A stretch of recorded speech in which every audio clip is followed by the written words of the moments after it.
Sakitçe baktım güzgüye. Değişmişem deyirlər ama ben hele de buradayım. Geceler uzun, fikirler derin. Herkes gedir, qalan benim yerim. Dünenki mənlə bugünkü fərq. Sadece üzüm içim eyni der.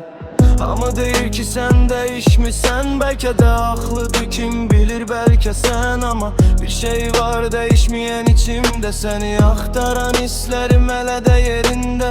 Sustum çok vaxt, dedim az, yüreğim danıştı, dilim yok biraz. İndiyse bak, her şey açık görünür, içim gizletmir artık.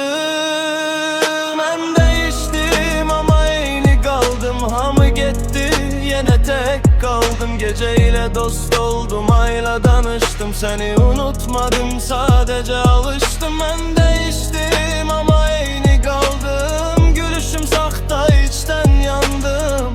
Hamı sevdi ama yarım kaldım, seni unutmadım, sadece alıştım.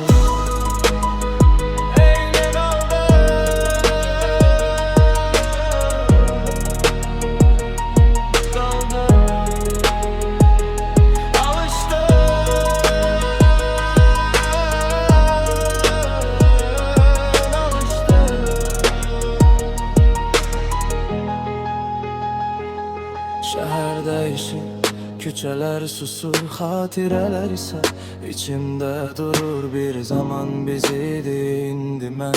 Sual çoktur, cevap yoktur, yine insan büyür.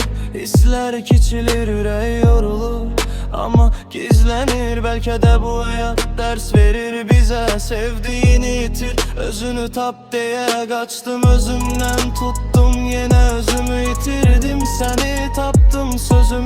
İndi güçlüyem ya sadece öyrəşmişəm, bilmirəm ama evvelki deyiləm. Seni unutmadım.